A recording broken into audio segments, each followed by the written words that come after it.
So this is data governance with Microsoft Purview and Fabric. I'm a principal technology consulting at EPAM, a Microsoft MVP in the IoT category. I used to be an MVP in the Azure and IoT category. I am a conference organizer for the Atlanta Cloud Conference and the Atlanta Developers Conference, and I run the Atlanta Hardware Builders, Azure and the ATL, and Atlanta.net user group. And as you can guess, I live in Atlanta. I work at EPAM. We do a lot of stuff. Microsoft 2024 Partner of the Year in Gaming, a bunch of different awards. We're a very big company. We do a lot of stuff. We got an event coming up tomorrow in Houston and Atlanta in May. If you want to go attend that and have a whole bunch of budget that you can allocate, they'd love to have you. I don't need that slide. All right. So let's meet the Chief Compliance Officer. What are we going to call it? We'll call it Selene, because I just got off a call with Selene. So Selene's been tasked with identifying all the data assets and verifying compliance. So we're going to follow Selene through her journey of getting all these data assets verified, compliance, and all of that. So how are we going to do that? Well, first, we're going to take a look at the data landscape. We're going to talk about scattered data and getting data to a self-service standpoint. We'll talk about Microsoft Fabric and Purview, and then we'll talk about putting it all together so that we have unified governance. All right. I'm very much a in-person speaker. I'm not so much an online speaker. I'll try to look if a hand comes up and you got questions, just feel free, or however this works. I'll try to answer them as we go. All right. Thank you for the thumbs up. All right. So the landscape. Well, first you could have scattered data, right? And we've all been in this scenario, right? I've got some application somewhere that's there's a I don't know, a website and an email server, and it's got a database with some data in it. There's some old data warehouse that some guy who was maintaining, who quit 3 years ago, knew about, and no one else knows, but it keeps running somewhere in our systems. It's got a whole bunch of data in it. Maybe we bought a new subsidiary and they've got all kinds of data all over the place, reports, different databases, warehouses, flat files, whatever, right? Or there's just there's forgotten data. Like I said, some data warehouse somebody forgot. Some files that were used for a marketing campaign that were put on a SharePoint site that no one kept track of, or it's just you're a big company and things get lost. You forget about these things. They go out of sight, out of mind. And your data is everywhere now, right? And we have all these different causes, right? You've got siloed systems. So like with the new acquisition, you've got these independent teams making independent products, and they've got these independent systems. They've got multiple independent systems or whatever. They're all siloed. They guard it like it's their own fiefdom. They don't want anyone to touch it. They've got autonomy, right? So what you end up with a lot in corporate is these startups that quickly innovate and quickly make changes, and then your corporate sponsors see that, the higher ups at your company, they see that and they go, oh, you know what we need to do? We need to start letting these people, they need to have their autonomy like these startups, and they need to move faster. But then when they do that, things get lost. You don't have everything registered, and suddenly if something is built, they move that team somewhere else, and that team now doesn't care about that product anymore, and it's not registered with the larger enterprise. You got that fragmented governance where like, let's say that you are a big company, you acquire a bunch of smaller companies, and each one of those companies has their own way of doing governance, and you have something that they're required to force a compliance report into, but really you don't have any control there, so they can create whatever system they want. Now you've got 3 different or 10 different database technologies, or 3 different major data vendors all within the same space. And then because you don't have these things registered, you've got this fragmented government, so you've got this autonomy. There's no way for you to actually discover these things. Some of it's in AWS, some of it's in Azure, some of it's somewhere else. So that's what causes this scattered data landscape, and I'm sure pretty much everybody here has fought that. And you get your data loss, your data exfiltration. When someone gets access to the system and starts moving data they shouldn't have. Funny story.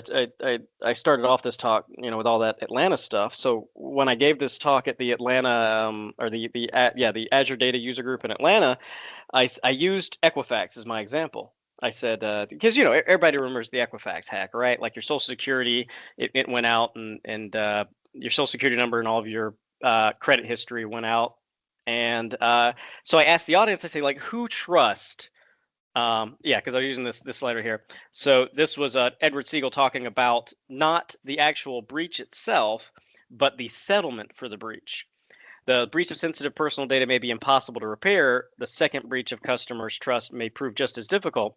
And so I use that as the example. Equifax is the example because that's what he's talking about here. And I said, who trusts Equifax now? And you know, obviously nobody in the audience raises their hand. And the funny story is, I leave from that talk, and I check my LinkedIn. Turns out someone in charge of data governance at Equifax was in the audience, and so they were sending me stuff on LinkedIn to talk about Purview. So yeah. If you do have that data go out, you will lose people's trust, and you will have a very, very hard time ever getting it back. Uh, I'm sure everybody here has to deal with tons of different compliances. If you're in healthcare, if you're in multinational, if you have to do any credit card processing, any healthcare, blah blah blah. Everybody's got tons of compliances they have to be a part of, and compliance isn't just being compliant. Being compliant is the first part. You have to be able to prove that you're compliant. So that's another issue that we face in these settings. All right, so we're following Selene, and Selene has to be able to verify that compliance. And what happens if Selene can't prove that compliance? Well, you got your hefty fines and your legal fee. That's the start of it, right? You instantly open yourself up to learning everyone in the legal department's name, right? That'll be your instant first. Your first thing you'll learn is everybody starts emailing you. You've got to come up with all this documentation, and then you'll get in touch with marketing, who's telling you, oh, well, this is terrible. We need to know exactly what exactly did you do?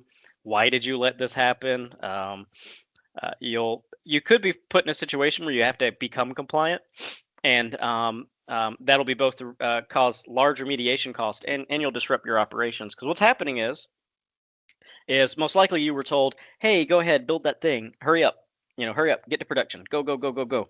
And so you built it not compliant, or someone built it not compliant, and now you've got to go back and make it compliant, and the parts that they skipped where it was non-compliant, you basically have to rebuild. So your remediation cost is huge, and if you're so far out of compliance, sometimes you just got to turn it off and fix it. You can't turn it on until you have fixed it, so it could disrupt whatever you had built that for.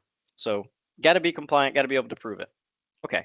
So what are we trying to actually do here to fix some of these problems? We want. Remember earlier we talked about that siloed data, and we talked about people in those startups being able to quickly move. So that's actually what we want. So we want to be able to have self-service. So business teams want to get a hold of insights from that data, and they don't want to put in a bunch of tickets, right? They don't want to have to wait.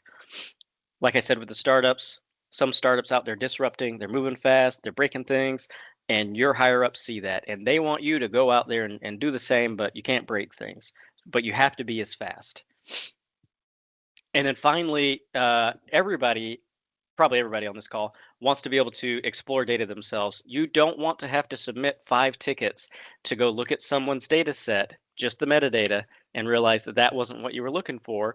And now you have to start the process all over again. Or you just do a shotgun effect and submit 50 tickets and try to support them all until you get the appropriate access to the appropriate data set. And you have to go through each one each time.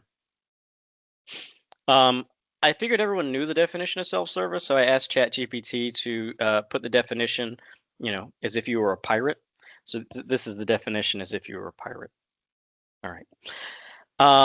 You could have some pitfalls with that, right? You could have data duplication, inconsistent naming. You could have an unclear understanding of where that data is coming from and what kind of quality that data has. You could end up with overlap in reports, or you could end up with my favorite, which is where multiple reports have multiple sources of truth, which are conflicting, but each report uses it as their source of truth, but they're all trying to convey the same information. So you could end up with an overlap in reports. You could have a potential. So if you have self-service and people can go and look at data, well, if you don't secure that properly, well, then people can look at data they're probably not supposed to and accidentally expose it. All right. So what's the new dilemma that Selene's going through? Well, everybody's creating their own reports. We don't know how to keep track of it, and Selene's losing her mind. She can't keep track of this sensitive data, right? If it gets used, it's her job. So what we really want to build is a data mesh. So the data mesh is that architectural pattern with that decentralized ownership, and you look at data as a product. So if you actually go look at the Azure architecture and then the Fabric architecture guidelines from Microsoft, you are working towards a data mesh where you actually have a corporate self-service and you don't have to be personally involved with everyone's discovery of your data. So what is that data mesh? Well, you can break it down into 4 pillars. You've got this domain ownership, where specific teams are owning these domains of data, things that have a similar purpose. You're thinking about data as a product, so you're actually taking the data within that domain, you're packaging it up not as, or at least categorizing it, not as a technical grouping. You're not saying here's our SQL servers. You're actually saying, oh, well, here's the stuff that's used by marketing. This is specifically the data products for how we figure out our campaign targeting or something like that. You're trying to think about how you can put those data items together to create a product. Once we have those data products, you want to be able to self-serve. So as a user, you want to be able to go in, view the metadata, maybe view some data, get access, those kind of things, self-service. And then finally, you have to have governance over all of that because each of these domains need to have some strong guidelines that they have to follow and that are enforced. And then you don't want everyone to have to deal with this self-service thing directly. You want this federated governance to give a process by which they can get access to these different things. Okay. So Selenium needs a unified way to catalog, protect, and share data, right? Okay. All right, Selenium, and everybody else. That's the business case. So now we're going to get into the Fabric part. I hope you enjoyed all that, but here we go. So the first thing I want to say is if you're newer to Fabric and you're starting to do the administration on Fabric, don't try to use ChatGPT. And what I mean by that is, or any of the other LLMs, Fabric changes faster. I think I have it in my next slides. Yeah, they add new features faster than I can make slides. And the naming conventions leave nicely duplicates, I could say. There are names that can overlap. Especially considering that Fabric's made up of a world of different products that were migrated into Fabric. So if you start asking some LLM, hey, can I do X, Y, and Z in Data Factory? Well, guess what? It might think you can do it in Data Factory, but maybe you can't do it in Fabric. Same thing goes for these admin settings. Same thing goes for Purview. And we'll get into that in a second. Okay. So you've all seen this, and I had to update it. I usually take this out when I do Fabric talks at Fabric-based conferences. This is Fabric. Fabric is this wonderful platform, unified data, right? You got AI, OneLake, databases, Data Factory, all that great stuff. So I come from the Azure side, and there's multiple different sides. And I actually want to get into this from the admin perspective. It's just something that I think about a lot whenever I deal with either side. So I come from the Azure side, and from the Azure side, it's a cloud within a cloud, and you end up with that sometimes with things like Kubernetes, right? If you have Kubernetes within your Azure instances, well, Kubernetes is its own little cloud, and Fabric works in a similar way. But I put a cloud within a cloud when I originally made this talk, and the more I used Fabric, the more I learned that it wasn't exactly a cloud within a cloud. It's it's worse than that. It's better than that. However you want to put it, right? So Fabric exists in a world that is one part Azure, one part Power Platform. So that means that if you're coming from the Power Platform side, you're going to encounter all these different things that can't exist in the Power Platform because they cannot be they cannot create a resource within Azure. So if you're coming from the Power Platform side, I would say, and I'm not a Power Platform expert. Again, I'm coming from the Azure side. If you're coming from the Power Platform side, you're not. I guess you don't think about virtual networks and our broader WAN or our Azure policies as much, right? But if you're coming from the Azure side, you don't think about the Power Platform as much, right? You're not thinking about it within the scope of your tenant. You think about it as a resource within your tenant. And so that's something I really want to point out for people when you have questions about administration in Fabric and why it is sometimes contrary to what you would want it to be. And it's because it lives in both of these worlds, which is kind of the worst of both worlds if you really think about it, because you have to take the subset that can work in both within its own platform. And then I'm assuming it'll eventually be named Copilot or something. But you get the idea. It lives in this different world. And this world that it lives in, I want to start by talking about the intra-ID identities. And I apologize if you're very familiar with intra-ID identities. I have to go over this real quick. Okay. So you're going to have a user. We all know what users are. It's us. We log in. You have groups. That's going to be a group of security principles or intra-ID identities, however you want to think about it, or security principles. And then you have service principles, which are system accounts, right? So it's a system account. A user can log in as a service principal programmatically, but it's still a system account. You have managed identities, which are system accounts that cannot be logged into. So they only exist, and they usually exist as a one-to-one with a resource. And then finally, you have a app registration, which is not an intra-ID identity, but it is a large part of it if you are trying to interact with Fabric from a authentication standpoint. Your app registration acts as I have a Linux version for each one of these. So a user is a Linux user, a group's a Linux group. Those are pretty self-explanatory. The service principal is the Linux user with a password, or system user with a password. Managed identity is a system user with no password. And then finally, the app registration is just your unit file. So it's describing where everything is related to the application. And the only reason I put it here with these identities is because that unit file, or that app registration in this case, will tell you where your passwords or your ability to authenticate is and what rights you have within that. So it's an integral part of this. So these are all of our different identities that we're going to be dealing with as we talk about Fabric. All right. So if we're looking at this from the Azure world, I have my tenant, and we're going to go with a single tenant scenario here because I'm not smart enough for multi-tenant scenarios. You'll have to do that yourself. So I've got my Azure. It's at my intra-ID tenant. So we're looking at Azure at the tenant level, one intra-ID tenant to one Azure tenant. Okay, in that, I'm going to have these things called management groups. And within my management groups, I'm going to have subscriptions. And if you're coming from the Azure side, this is starting to look a little familiar. And within that, I can actually have Fabric capacities. Now, if I were to apply a user role, it gets inherited from my Azure tenant. If it's there, it gets inherited all the way down to management group, the intermanagement group, or the subscription. Okay, so there's this inheritance of user rights that happens at the Azure level. Same thing if I apply it at a lower level, it still gets applied but it doesn't get applied to the higher level, right? It just goes down in scope from your tenant to your management groups to your subscription to the resources within that subscription. But remember, we're also coming from the platform, from the Power Platform side. So I could actually have, at my intra-ID level, I still have a Fabric tenant that matches up to my intra-ID tenant level. And what I mean by that is that it's scoped to that tenant. And some of the rights and access, some of the admin settings that I'm going to be setting in Fabric won't correlate one-to-one with a resource in Azure. So if you're coming from the Azure side, this is where that difference is. You're going to have your tenant, and let's scope this now to within Fabric, because I hope that I established enough previously that Fabric kind of lives in its own world in between worlds, okay? So you're going to have your Fabric tenant. Remember, that runs one-to-one with that intra-tenant.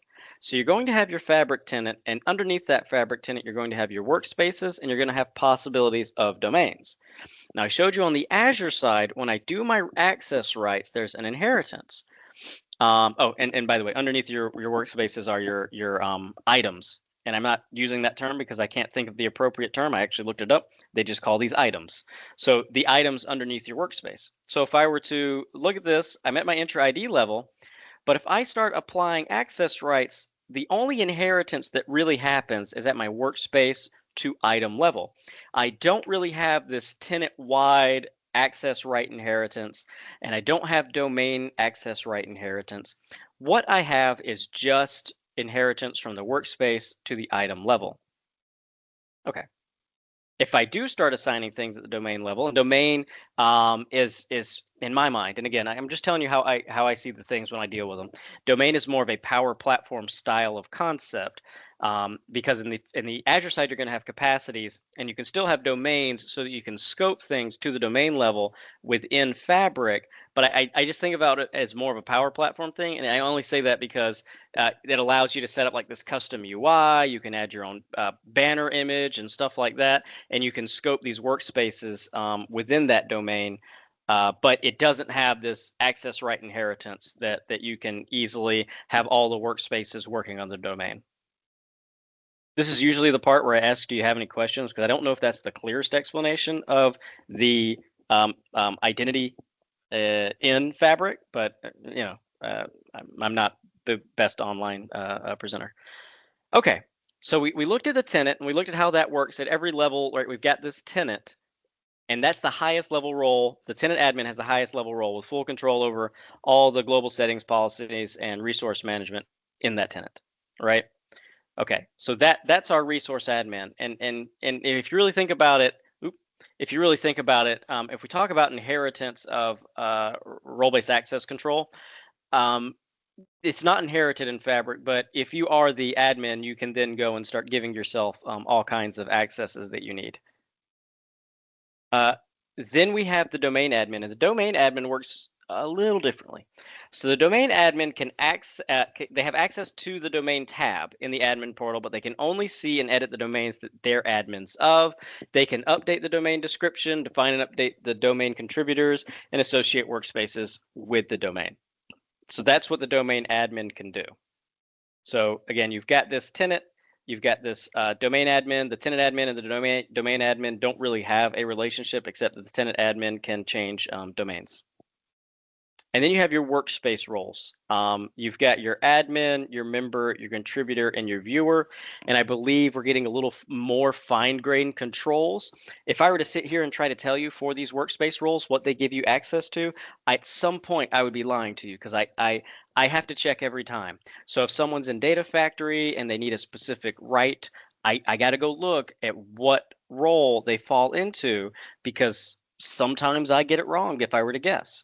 So these are the 4 workspace roles that we have now. I believe there's the ability to start customizing these, but this is what we have right now. So if you ever need to add access rights to any one of the individual items within a workspace or the workspace itself, check these roles, check what they give, and check how you can assign them out to different users of the Fabric tenant.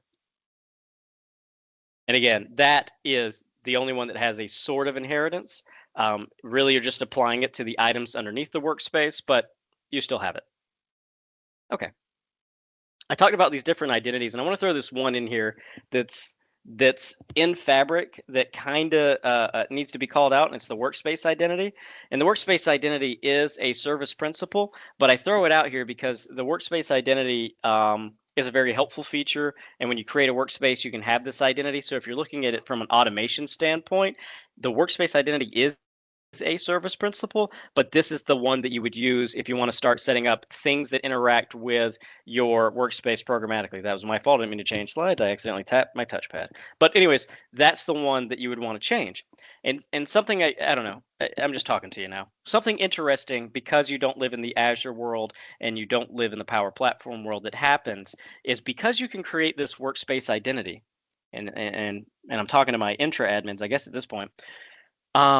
So let's say that I'm scoped into intra, and I want to be able to restrict creation of security principals. So I can actually do that in intra. I can make it to where people can't go around and create security principals, and it's a way for me to control what's happening at the intra level.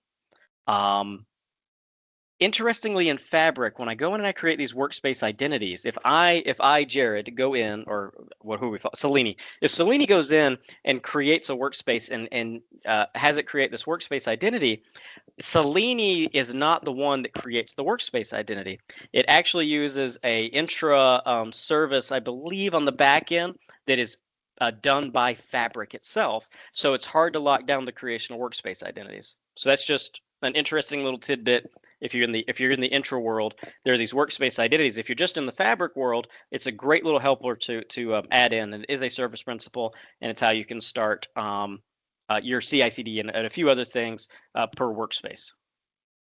Okay, so I talked a lot about Intra ID, and that is one of the driest subjects that I could get into during a admin talk, and I'm going a little slow. So let me speed up here. All right. One of the things we needed to do to get to self-service was we needed to get all these things cataloged. In fact, we need to have the full metadata understanding of what's happening in Fabric to run a lot of things that we're doing. Okay, so what I can do is in Fabric, I can turn on metadata scanning, and I have the ability to control it at some different levels. There's a few levers I can pull to change how metadata scanning works, but basically what I'm doing is I'm saying, here's my Fabric. Please go and collect all the metadata for these different items, workspaces, all these different buckets, so that I have a metadata that I can actually attach to and look at. All right, so what does Selene want now? What do you want now, Selene? Okay, so scanning is nice, but I need it organized. Okay, well, one thing that we can do in Fabric is we can have endorsements, and there are 3 different types of endorsements. There's a promoted endorsement, and you guys will have to forgive me. I try to remember all this off the top of my head. I'm not looking at notes. I believe promoted is anyone within Fabric can go in and they can click on their data. They can click on their data their data item or just their item, and they can promote it. They can say this is promoted. If you want to do that to mark something as certified, I believe you have to be given the rights to mark something as certified. I don't think you can just go in and mark things as certified. I believe a tenant admin, I believe, is the one that has to give you the role so that you can go in and mark items as certified. And a similar story for marking things as master data. So these are 3 fixed metadata tags that you can add to. I shouldn't call them tags. I should be more specific. These are actually endorsements. They fall under a different category. So these are 3 static endorsements that you can give to different items within Fabric. We also have tags. That's why I had to correct myself. I think of the endorsements as a form of tag because it kind of works the same under, but they are called endorsements. They are a different type of categorization. So tags are always funny to me in any product because they come a lot later in the life cycle than I would think they would, right? Tags are just this kind of like extra field in a database that you just start relating back to the other items, but they always come later. But Fabric does have tags, and that allows us to just go to that item and add metadata to it. And you can come up with any metadata scheme that you would like to. I need to go in and add to this deck common metadata schemes, but the normal things you would add is what environment that's in, or what environment's it in, what products it related to, whatever. This way you can organize that data a little bit better by adding tags. Okay, so that means that you can go in and you can give different endorsements depending on your rights and access levels to either the items or your abilities within your Fabric tenant. And you can also go in and you can start adding tags to things. Well, this is an interesting way to look at it. I love my little squares, but if you want to look at it on a data lineage, it'll look a little bit different, right? You just go in and you have these different items that you can endorse and tag. And I want to note that there's not an inheritance here either, right? You're not having your tags or your endorsements inherited down the line through the data lineage. You're just tagging and giving endorsements at certain levels. Okay. One place that this surfaces back up is in the OneLake catalog. So that's the centralized place where you can find, explore, and use the Fabric items you need and govern the data that you own. What does that mean? So within the OneLake catalog, I can look at things. I can look at the individual items, and I can see their name, type, their owner, when it was last refreshed, the location of it, all of its endorsements, its sensitivity level. We have some predefined filters that we can look at. We can get look at everything. We can look at my items. We can look at endorsed items. We can set favorites. We can look at things by tags, and we can look at things by workspace. So when I'm in the OneLake catalog, it's this nice different way to start drilling through the metadata of the different items within my Fabric instance so that I can see them, organize them, and everything else. Okay. Once I'm actually looking at an item, I've got different item details that I can see. So I can just see the overview of the item. I can look at the item's lineage. I can look at, I can monitor the item so I can see the changes that were made to that item. And then I can look at the permissions that currently exist on that item. Okay, Selene, what's up now? So Selene says inheritance for access, but not for cataloging. That's correct, right? We just showed that. And then how does Purview fit in? Okay, that's a good question. Let's get into the Purview part, especially because I am, all right, maybe I'm close on time. Okay, so in this session, I only want to talk about the new stuff. So if you go to, and just to let you guys know, this only really exists in the data world. It doesn't exactly exist with the other products. If you go in to the Purview documentation, it'll tell you an interesting little blue box. It says, we are currently not taking new customers for Classic Purview. And I've only ever heard of that being done with like a couple of data platform items. For everybody else, man, they'll take customers until they turn it off. But for these, specifically with Purview, Classic Purview, no new customers. And because of that, we're only going to look at the new stuff. Okay, so Purview has this beautiful pre-made slide by Microsoft where it's got data security, data governance, risk, and compliance. And we're only going to be looking at the data governance portion.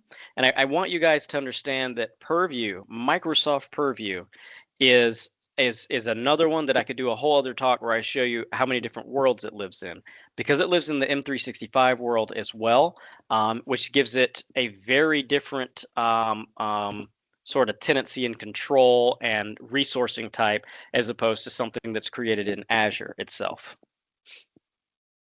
Okay. So again, I know I keep showing you this, but Purview is going to live, and it's going to have it at your tenant level. You're going to have a Purview.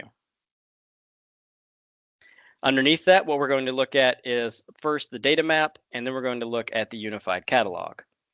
So, well, what is each one? Well, first, the data map is the technical layer that stores the data about the assets. The data sources are scanned to create the inventory of what assets are available in different data sources across our data estate. And then we have the unified catalog. This is the business-friendly layer where the data stewards curate data and data consumers find the right data to use. Okay. All data in the data map and the unified catalog is metadata. It's not the underlying data. You're not importing data from your data set. You are only importing the metadata. And then none of the permissions or roles in the data map or the unified catalog provide access to the underlying data itself. When you are setting up the attestations or the privileges, you're setting up workflows for the underlying assets, but you're not setting up direct permissions. When you set up permissions in Purview, you are setting up Purview permissions. And what I mean by that is if you go to Purview and you go look at its definition of like permissions and role-based access and whatever, that's only for accessing the metadata that's in Purview. If you actually start doing things for the underlying data asset itself, that's different. And this little slide is to show that your Purview data map is pulling things from everywhere. So not just Fabric, right? You can pull in from all kinds of different sources, both in and external to Azure. So underneath your data map, you have a technical domain, you have collections underneath that technical domain, and you have data sources and workflows. All right, so we have a technical domain and we have a collection. What's the scope of each? So in the technical domain, we're grouping by technical characteristics. So in our data map, we're going to create a technical domain where we're going to try to group all the Microsoft data products, right? Or all of the databases or something. We have some grouping at our technical domain level that we're applying to a data platform or technology stack. We are trying to analyze and manage those assets based on their underlying like technology dependencies. And we want to streamline the governance for the similar types. That's why we're grouping them this way so that we can apply consistent scanning and classification rules. And when we get to classification rules, it'll make more sense why we're grouping them by technology stack. If I'm looking at a collection, it's where we organize the assets around their organizational boundaries. So the technical domain is the tech. The collection is where we're starting to get into the organization of the data.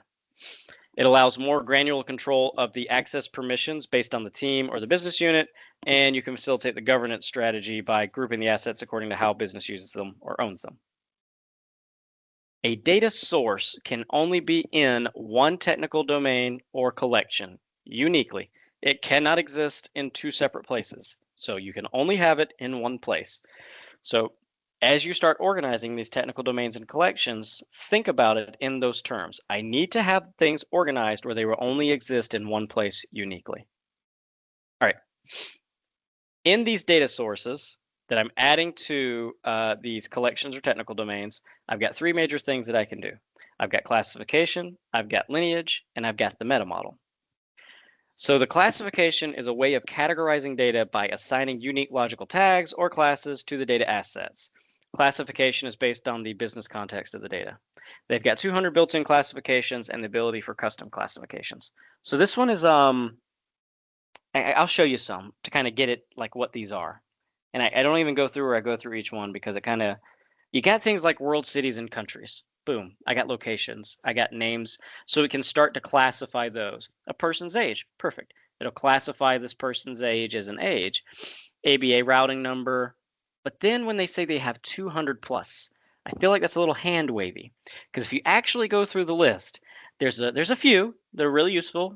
You know, cities, person's age, ABA routing, date time. Yeah, there's some stuff that is useful. But to say 200 kind of really stretches it. You very quickly get into the geographical specific classifications, and it's the bulk of the list. It covers most of the items, right? Like Australia company number, EU debit card, Germany driver's license, Romanian passport. These aren't not useful, but just understand when they say 200 classifications, don't go in there thinking that they've got all these things classified in Purview quickly and easily. A bunch of it's kind of niche. All right, I actually showed you three things. I said classification, lineage, and meta model, and then I skipped lineage. And the reason I'm skipping lineage is because it works very similar to how it works in Fabric, and I just don't want to cover that because there's all kinds of talks about lineage in Fabric. Lineage in Purview works very similarly, so it's quite the same. Meta model. Meta models a relationship builder just in the same way that like lineage is, except it's not automatic. Lineage shows me how things flow, whereas meta model shows me from a business level how things are related. So I'll create like a business process, in this case, social media management, and then I'll have a data product, the customer demographics, or excuse me, yeah, a data set, and I'll use those customer demographics, and I'm creating that relationship. I'm saying the social media management process uses this customer demographics, and it's about you being able to create these relationships so that when you go and you're starting to manage these things, you can see how they're used, who uses them. Okay, Seleni's back. And Selene says, that's awesome. I can see the data. I can classify the data. I can make relationships for the data. But I also have to be able to govern the data, which is the title of the talk. So we should go into that. Okay, Selene, let's look at the unified catalog. And I kind of skipped one part. I kind of skipped one part when I first brought up the data map and the unified catalog, because I usually, what I say usually when I first show data map and unified catalog is, we got data map here on the left, and that is the technical side.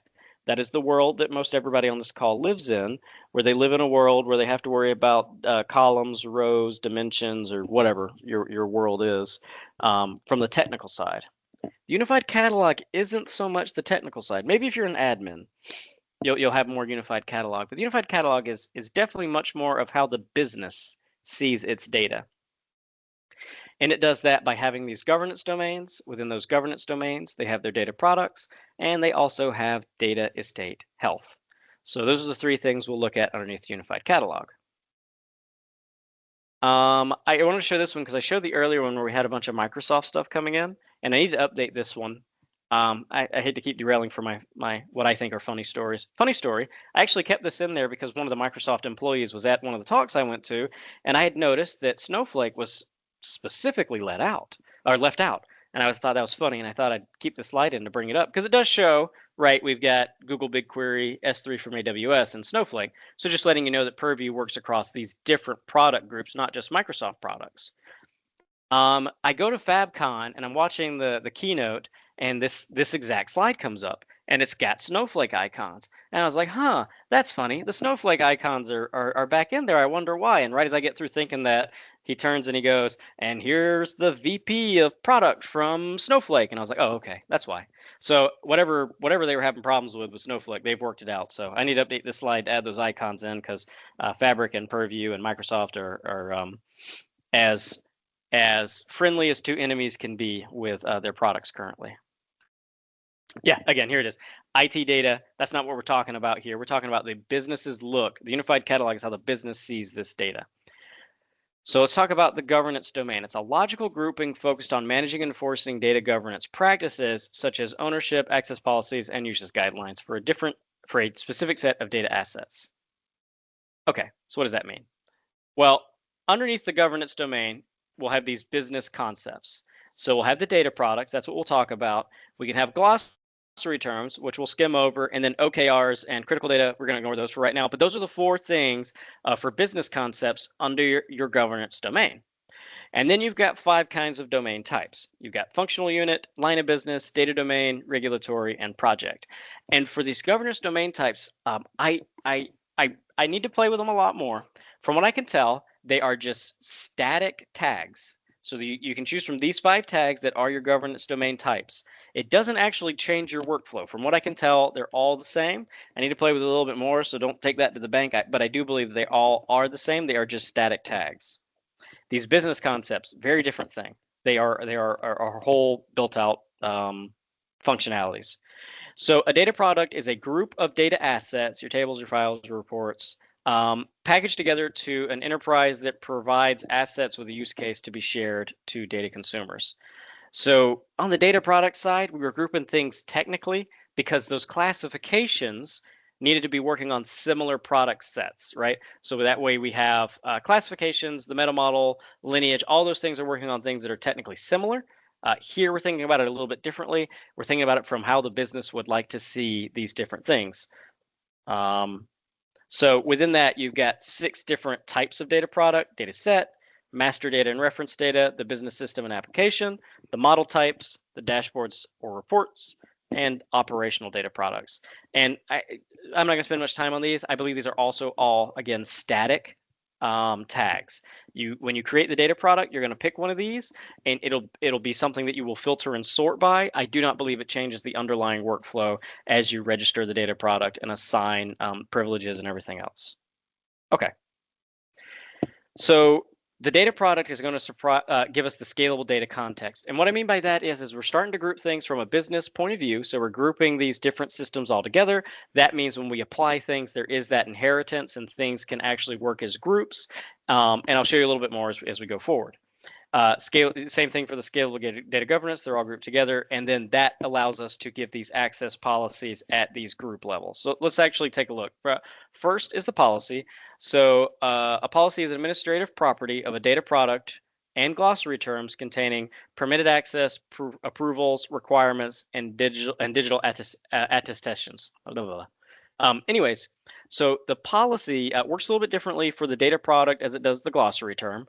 So let's go. Yeah. Okay. So this next slide is my little visual. Okay. So remember, we have the governance domains underneath the unified catalog. And then within that, we're going to put these data products, and we've got some OKRs, some glossary terms, and the other things, right? So we've got these. So what I can do is for my data products is I can put a permission workflow. So basically, I can say who can approve access to this data product, and I can do that on the data product. I can do the same thing to a glossary term, but the glossary term works a little bit differently. No one wants access to a glossary term. That's not the purpose of giving access workflows to it, or policies, or whatever the term is, but data access workflows. What I'm doing when I give a policy to a glossary term is I'm actually giving myself something that can apply to multiple data products. So with my glossary terms, if I apply the glossary term to the data product, it now inherits the policy that was on that glossary term. And I should probably have a visual for the glossary term, but it's very boring. It really does just come down to the approvers of access rights to the data product. Okay. I've also got something else where I've got information protection available to me in the unified catalog. So I've got this thing called a classifier and a sensitivity label. The sensitivity label is used to classify email messages, documents, sites, and more. And when a label is applied, either automatically or by the user, the content or site is protected based on the settings you choose. Okay. So if I have a data loss prevention setup and I apply a sensitivity tag that data loss prevention applies to, then all of the rules of the data loss prevention will apply now to all of the data products within the governance domain. So that allows me to have separation of concerns for both my access rights and my data products so that I can easily create a sensitivity label. I can go into my governance domain. There's actually a good talk from Ignite, and probably again at FabCon, but definitely at Ignite that you can pull up where they're talking about Purview and Fabric, and they actually show the demo of data lineage. I apply a sensitivity label at the beginning of a data lineage or somewhere in the data lineage, and something that is derived from an earlier piece that has a sensitivity label that gets applied removes access rights, and now the item derived in the lineage no longer has those access rights as well. So it's a way for me to take a sensitivity label. Oh, and I guess I should say sensitivity labels, you all know them. If you work in corporate, you know them. You go into your email and it tells you, do you want to change the sensitivity of your email, right? Confidential or whatever else, a little drop down in Outlook. That's the same thing. It's your sensitivity label. Purview exists in that world too. And this is a way now I've got sensitivity labels that I can use across 365, and now I can apply it all the way back to my data sets, my data products, including Fabric, and I can apply it and I can have the data access rights and rules. So I hope that makes sense. I wish we were a little more, like, I wish I could answer questions at this point, but yeah, the data loss prevention is inherited. Different things happen with data loss preventions when you set up the policy. So you can set it up to have a tip, and if you only have the tip, all that happens there is whenever someone goes to that item and they don't know why they don't have access, that's the text that they'll see is whatever tip you applied to that data loss prevention. We all live in a world, if you're coming to a talk called data governance, that you're going to want alerts. And so your data loss prevention policy can allow you to get alerts as well. If someone tries to access something they're not supposed to, you get the alert. That's very useful. Even more useful is just restricting the access so they can't. You apply that sensitivity label, it works across wherever you applied it through its inheritance model. And then even if it goes back to Fabric, it works through the inheritance to prevent access to a restricted sensitivity label.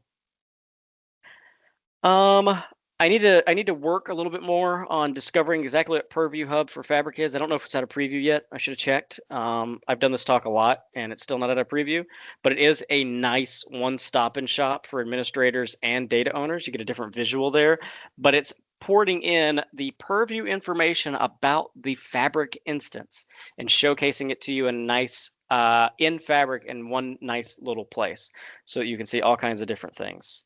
Okay. I just want you to know that that exists. If you set up your Purview to access your Fabric, you'll have this nice UI. And real quick, before I get back to Selene, I should note, if you want to set that up, you remember we talked earlier about the metadata scanning? In your tenant settings, there's going to be a section about the API's access to that metadata, and you're going to have to give the service principal of your Purview instance access rights to everything under that dropdown.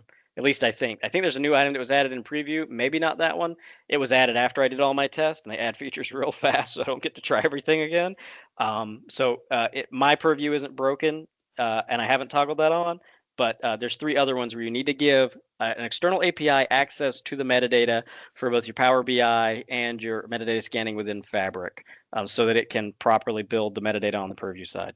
Okay, so Selene, that's a lot. How does it help me reach my goals? All right, Selene, what were your goals? Well, first you had this scattered data.